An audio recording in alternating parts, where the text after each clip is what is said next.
Hi, welcome to the kitchen. Today is Wednesday, and so very busy in our world. So I thought that I would make a really simple dinner that was quick, easy, and could hold. So what I'm going to do is I am going to take these beef shanks right here. Let me turn this around. Right here, they are some beef cross-cut shanks. I'm getting down to the cuts of meat in my freezer that I didn't want to deal with or didn't have time to deal with it. These take a really long cooking time, but with the Instapot, or this is a Food Ninja, you can cut that cooking time down to practically minutes, probably 30 minutes, and these will be nice and tender. So let's get started with chopping these up and getting them started in the Instapot. So here we have our beef shanks, and they look pretty good, you know, look like nice meaty pieces of meat until you flip it over and you see that is just one huge bone right there. That one's got one huge bone, and that one's got a baby sized bone. So what I'm going to do is I'm going to trim all this up. I'm going to trim off any extra fat, trim away from the bone, and then I'm going to cube it up and stick it in the Instant Pot, and then I am going to give that a quick little brown, and then I'll take you on to the next step. Right, so we're just going to start here, and I'm just going to follow this bone around here, cutting all this meat off of it. Any connective tissues that are left, I will cut those off too, because they're tough. They're not going to add anything to the meat. If you want to make some pretty decent bone broth, you could save these bones and cook them up for another day and make some pretty decent beef stock with that. So see, I'm going to take off this little skin right here just because I don't think it's pleasant. And these have been in the freezer for a while, so don't watch me do this. It'll scare you. Cutting away or cutting towards myself with a dull knife. So I probably should have sharpened that before I got started. I may do that right now just so that it saves me.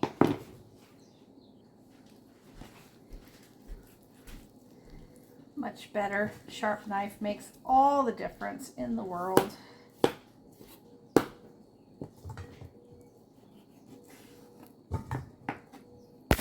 Oops.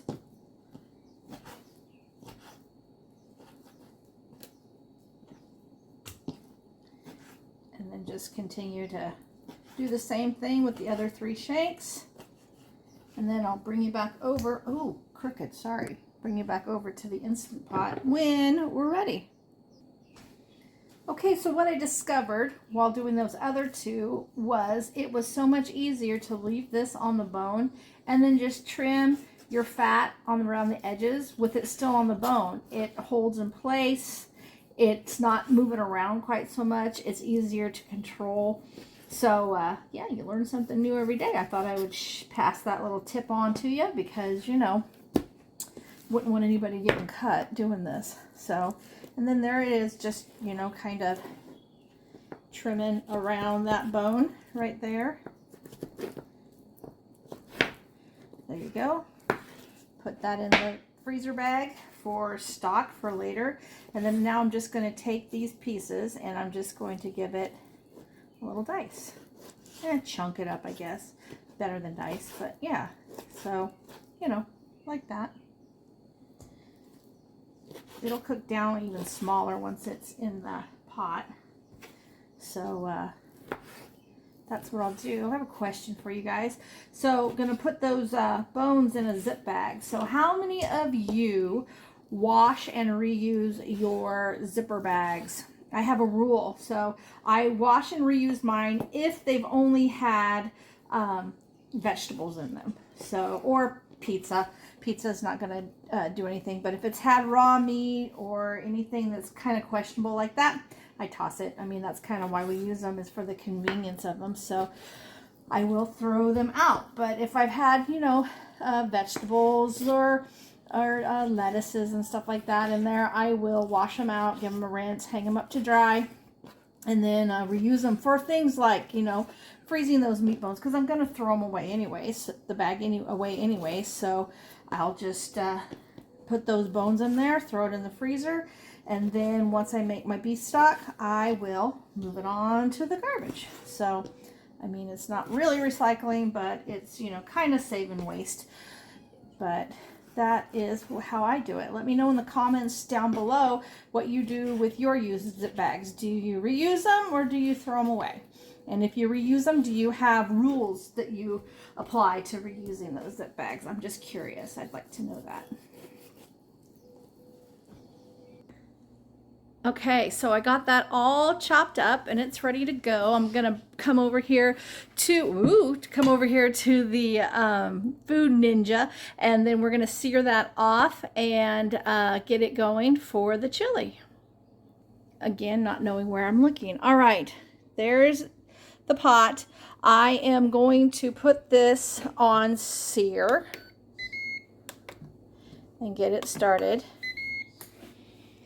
And then while that's heating up, I am going to season this with some chili seasoning. So what I do is salt and pepper, and then a little bit of chili powder, a little bit of smoked paprika, a little bit of cumin, and I mix it all up in a bowl. And there it is right there. And then I'm just going to toss this all up together. I might add a little oil to it. I don't think so, because there's a lot of fat on that meat. So if it were a leaner cut of meat, then definitely I would add a little bit of oil to this just to make the seasoning stick. But since it's pretty fatty, I'm just going to leave it as is and let it render itself in the heat there. Okay, here's that meat all just seasoned up, ready to go into that Instant Pot, or I keep on calling it Instant Pot, but it's a Ninja Foodie.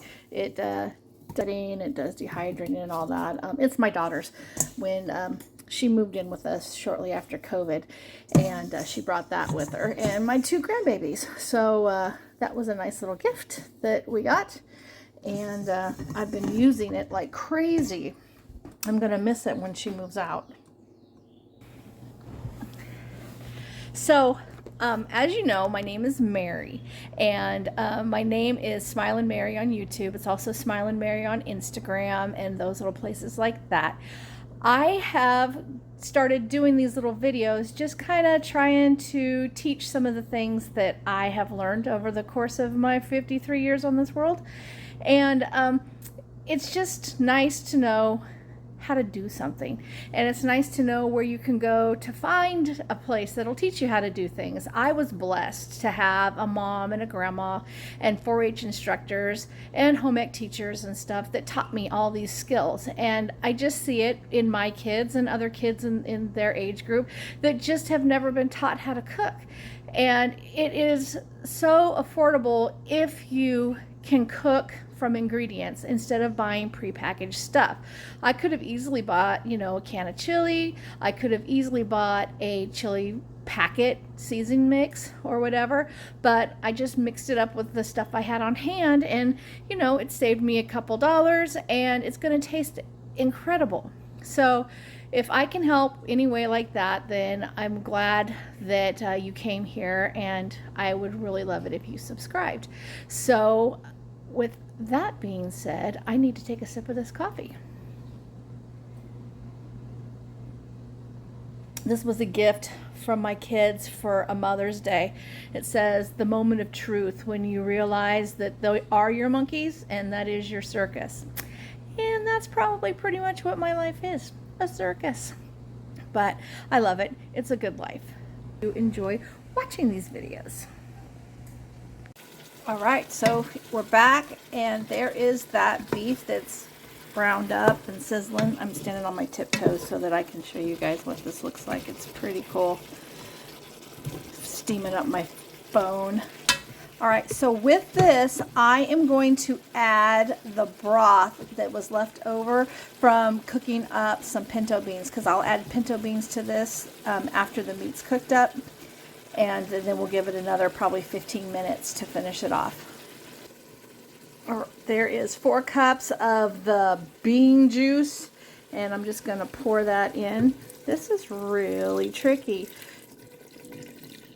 I don't have a tripod or a stand for my phone yet. I'm just holding my cell phone making these videos, so it's a little rough. So I apologize for that. But okay, so there it is right there, ready to go. And what I will do is I will put this lid on it.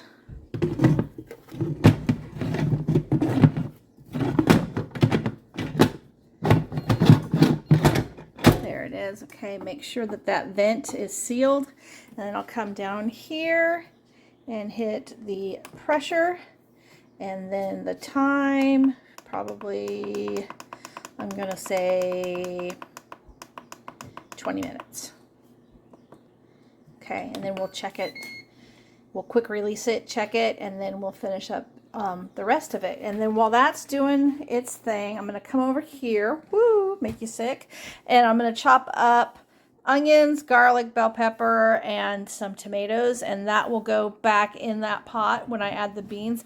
I'm also going to add a jar of my home canned Rotel tomatoes, onions, peppers, and then a little jar of tomato sauce.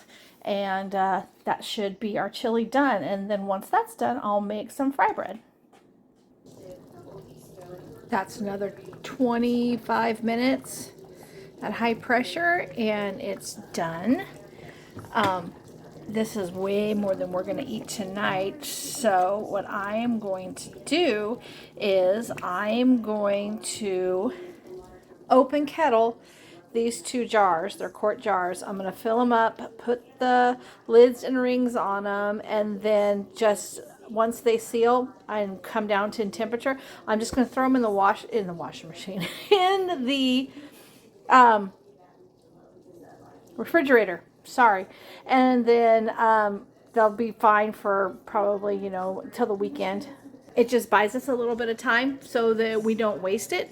So come Saturday, I'll be able to throw this in a pot and stir it up, and we'll just have chili for dinner. I know it doesn't seem like I was gone very long, but 30 minutes, probably 40 minutes has went by. The chili is done and it's keeping warm in the pot.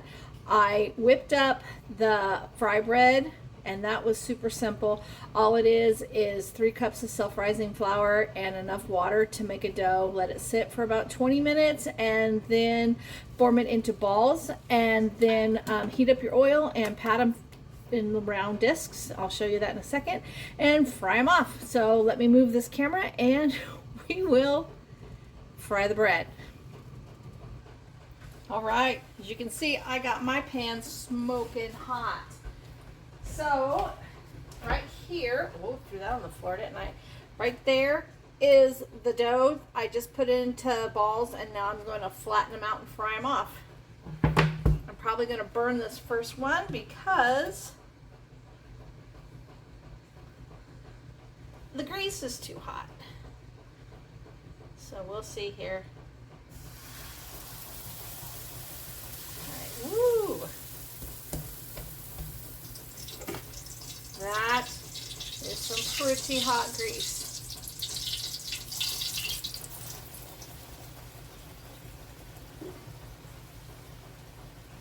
I turned it down, so hopefully we won't have any sacrificial fry bread.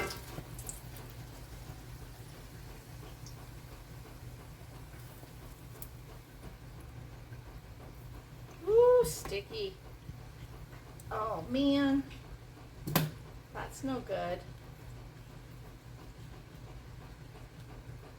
I might need to get a little bit of flour here so that it doesn't stick. All right, and we've got a little bit more flour just so that I could work these a little bit better without sticking to my hands. That oil is pretty good now. I didn't burn that first one too awful bad. I have them draining on a paper plate, or paper towel, sorry. And then once they all get fried,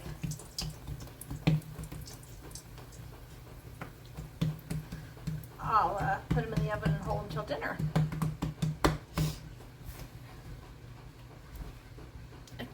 Need a tripod.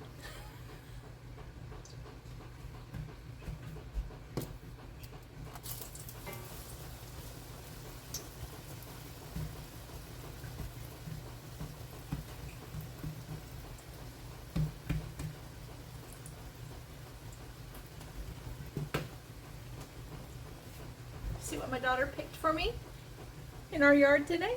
Isn't that gorgeous? I'm gonna get popped in the face with grease. I can feel it.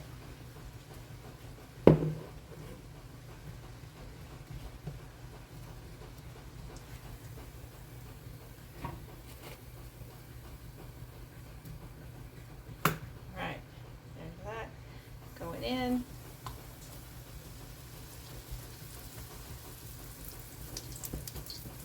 It doesn't take very long to fry these at all.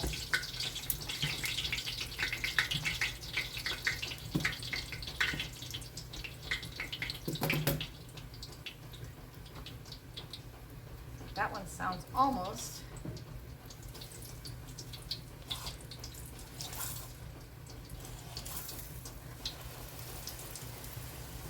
it sounded like the skillet had completely shut off. It was weird. Sorry if you hear the washing machine going in the background. Laundry happens.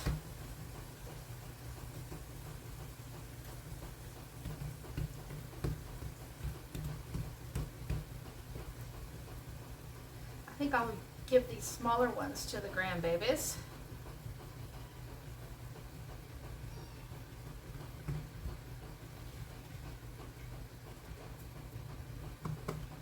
Might need to turn that heat up just a little bit. I had it on medium high and then my grease got too hot, and so then I turned it down to low. Now I think my grease is too cold again, so I turned it back up to medium. Just like anything when you're frying, I think you always have to keep adjusting the temperature, because whatever you put in there cools that grease down, and then it lowers the temperature, and you've got to make your adjustments. Oh, that's looking nice. Okay.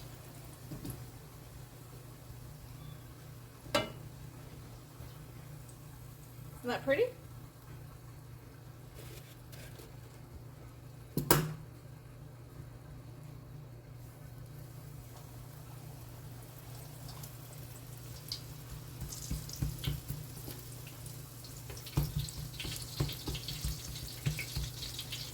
This is kind of like almost naan bread. Better than a tortilla. When I was a kid growing up, let me turn this way. When I was a kid growing up, we used to make these and when we were sledding, and we would fry them out there when we were freezing and put cinnamon sugar on them and eat them all warm with some chili. It was amazing.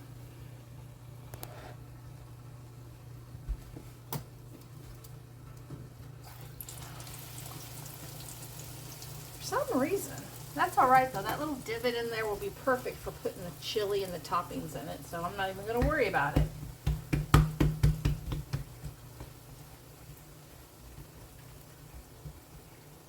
I wonder if you could do this with a tortilla press. I wonder if that would make your circles a little bit more uniform. If you care about uniform. I would say I don't, but then I'd be lying because I do.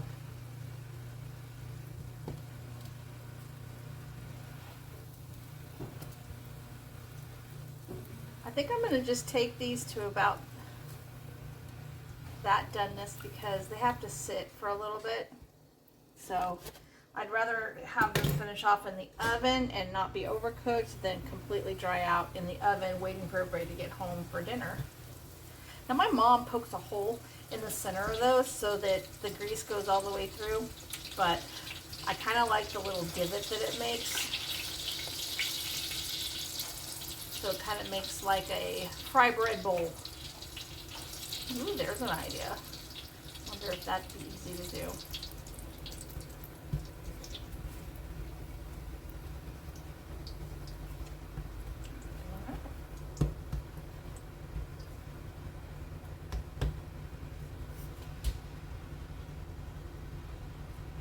All right, I am going to finish these off and I'll show you everything when I'm done.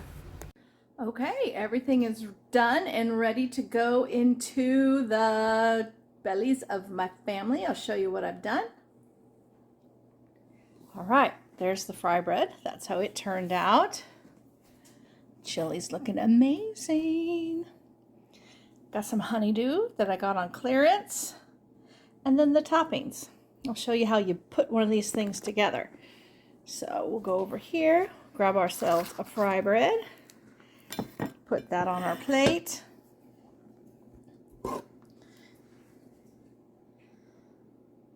Spoon a little bit of that chili on there.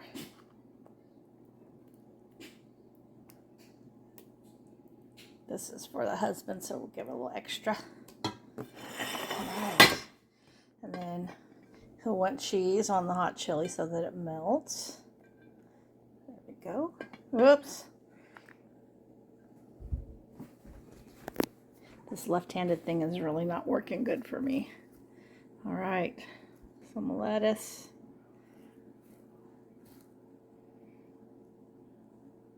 A few tomatoes.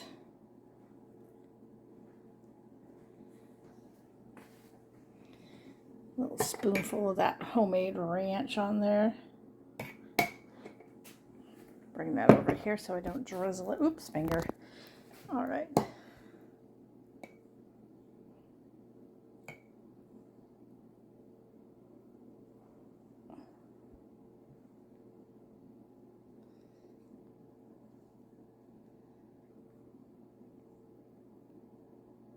All right, there it is.